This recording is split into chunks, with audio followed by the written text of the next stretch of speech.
ස්වර විමර්ශා සැඟවුණු පදයක අරුත සොයා. ස්වර විමර්ශා YouTube චැනලය subscribe කරමින් ඔබගේ අදහස් තීරේ පළ කරන්න.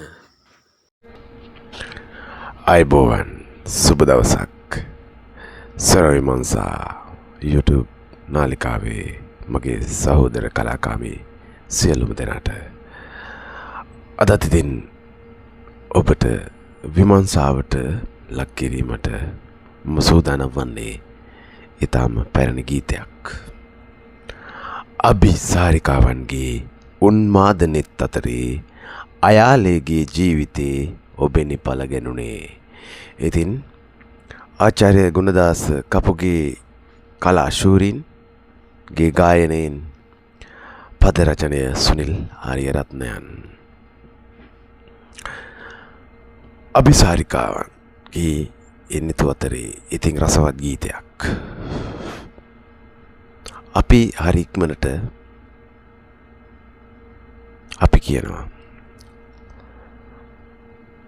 ඔක වනචරයා කුපාඩියා ඔකගෙන් පරිස්සම් වෙන්න. ඉතින් මේ වගේ වචන කියනවා. එතකොට අපි බලන්න ඕන මෙන්න මේ අභිසාරිකාවන් ගැන කතා කරන්න ගියොත් මුලින්ම මම ඒක කතා කරලා ඉන්නම්. අභිසාරිකාවක් තේරෙන භාෂාවෙන් කිව්වොත් ගණිකාවක්. එහෙම නැත්නම් බඩුවක්. ගණිකාව යනු ගණනක් නියම කරන්නේ ගානකට විකිනෙන්නේ වගේ අදහසක් තමයි මේ ගණිකාව කියන්නේ. ඉතින් ලෝකයේ ගත්තොත් පැරණිතම රැකියාවල් වලින් එකක් මේ ගණිකා වෘත්තිය. මම දකින පැත්ත ඊටාම ලොකු කැපකිරීමක් කරන අය. මට සමහර දෝෂාරෝපණ එල්ල වෙයි මේකට. නමුත් අදහස් ප්‍රකාශ කිරීමේ අයිතිය තියෙනවා. ඒ ගැහණිය හෝ ඒ කාන්තාව කරන ලොකු කැපකිරීමක්. කෙනෙක්ගේ ආත්ම තෘප්තිය සහ මේ කාමුක පැත්තට යව සතුටු කරලා යම් සිමුදලක් අය කරගන්න එක හැමෝටම කරන්න බෑ. සහ මේ බැඳීම කියන්නේ සමහර වෙලාවට ඉතා පිළිකුල් බැඳීමක්. මේ දේ වෙන්නේ. ඉතින් ඒ ගණිකා වෘත්තියත් මං දකින පැත්තෙන් ඉතා උතුම් වෘත්තියක් වෙන්න පුළුවන්. ඒක අපිට ඕන විදිහට හිතන්න පුළුවන්. මං කිව්වේ මගේ පැත්තෙන් එයා ඒ කරන සේවය ඉතා අගනා සේවයක් වෙන්න පුළුවන්. මොකද එයා කරන සේවයෙන් රටේ අපරාධ අඩු වෙන්න පුළුවන් හැකියාව තියෙනවා. මොකද පීඩණයෙන් ඉන්න අයට ඒ අදාළ එයාට අවශ්‍යතාවය ඉටු කරලා දෙනවා. ඉතින් මම ගීතය අද වෙනස් විදිහකට විමසා බලන්නම්.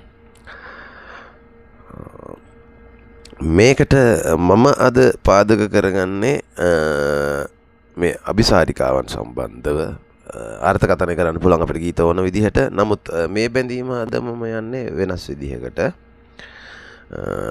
මෙතන අපිට පුළුවන් දැනගන්න වරක් විසාකහම උපාසිකාව 500ක් පමණ කාන්තාවන් සමග බුදුරජාණන් වහන්සේගෙන් බණ අහන්න යනවා මේ ගය. යන අවස්ථාවක මම කියන්නේ ගොඩක් කාලේ බුදුරජාණන් වහන්සේගේ කාලේ උන් අතර අර 500ක් දෙන අතර හිටියා මත්පැන් පානය කරන අය සහ කියන අභිසාරිකාවනුත් හිටියා. ඉතින් මෙයාලා සිහි විකල්ල තමයි හැසිරුනේ. එතකොට තමයි මෙතන අර අභිසාරිකාවන්ගේ උන්මාදනෙත් අතරේ අයාලේගේ ජීවිතය වගේ මම අර්ථකථනය කරන්නේ. මේ මත් හැසිරුණු පිරිස සමාජයේ ඉතින් කොන් කරනවනේ. ඉතින් අයාලේගේ ජීවිතයක් ලෙස මේකම හං අඩු ගහලා තියෙනවා. එතකොට අභිසාරිකාවන්ගේ මනුස්සත්වය සහ ඔවුන්ට බුදුදහමෙන් ලැබුණු මාර්ග උපදේශයෙන් එයාලා මොකද කරේ? එයාලගේ ජීවිතේ සාර්ථක කරගත්තා. එතකොට මෙතන රාග ගිනි ජාලාවේ ප්‍රේමී උණුසුම් සුසුමේ. බුදුරජාණන් වහන්සේගේ දර්ශනයේ තියෙනවා මේ රාගය කියන්නේ ගිනි ජාලාවක් සහ ප්‍රේමය මනුෂ්‍යත්වය කියන්නේ 아무ත දෙයක්. එතකොට වෙනස ඔබෙනි දැනුනේ අයාලේගේ ජීවිතේ ඔබෙනි පළු ගැනුනේ. ඉතින් මෙන්න තියෙනවා මේ රාගයේ සහ ප්‍රේමයේ වෙනස දැනුනේ මෙන්න මේ ධර්මයෙන්. අයාලේගේ ජීවිතේ පළ ගැනුනේ මෙන්න මේ කියන අතන්ට සම්බන්ධ වීමත් සමගම බුදුරජාණන් වහන්සේගේ දර්ශනෙත් සමගම ඒකේ අර්ථ තේරුම් ගත්තට පස්සේ ජීවිතේ පළ ගැනුණා කියලා මෙන්න මේ අபிසාරිකාවන් කියනවා. එතකොට ඒ අபிසාරිකාවක් තමයි මේ ගීතය කියන්නේ. නැත්නම් ගීතයේ ඇතුලේ ඉන්නේ අபிසාරිකාවක් යන තැන ඉඳන් තමයි මම මේක අර්ථකථනය කරන්නේ. ආදරය යන වදනේ මනුලොවේ මිනිසත් භවේ මහිම ඔබෙනි දැනුනේ අයාලේ ගිය ජීවිතේ ඔබෙනි පළ ගැනුනේ. ආදරය යන වචනේ මිනිස් ලෝකේ නැත්නම් මේ මිනිසත් භවයේ තියෙන අපි දන්නවා මිනිස් ආත්මයක් පිරිපුන් නැත්නම් සම්පූර්ණ මිනිස් ආත්මයක් අපිට කිසිම දෙයකින් අඩුවක් නැතුව මිනිස් ආත්මයක් ලබන්න බෑ. ඒක කල්ප ගානකට පස්සේ හම්බෙන්නේ.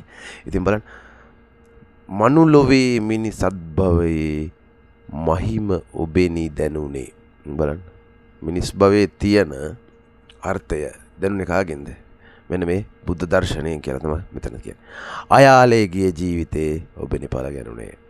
අයාලේගේ ජීවිතය පළ ගැනුනේ මෙන්න මේ එදා 500ක් දෙනත් එක්ක විසාකා මහා උපාසිකාව ඇතුළු 500ක් පමණ දෙනා බුදුරජාණන් වහන්සේගෙන් බණ අසන්න ගිය අතරේ හිටපු අபிසාරිකාවන්ගේ ජීවිතේ පළ ගැනුනේ මෙන්න මේ බුදුරජාණන් වහන්සේ දැකීමත් සමග.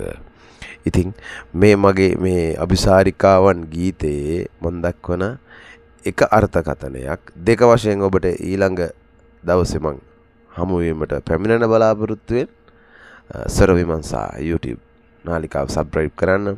ඔබගේ අදහස් තියෙනවා අදහස් තීරේ පළ කරන්න. ඒ වගේම ඔබ රස කැමති ගීත තියෙනවා අර්ථකථනයට මට කමෙන්ට් එකක් දාන්න.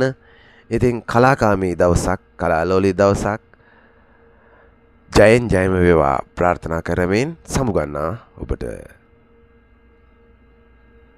සර විමංශා YouTube channel එක subscribe කරමින් ඔබගේ අදහස් තීරේ පළ කරන්න.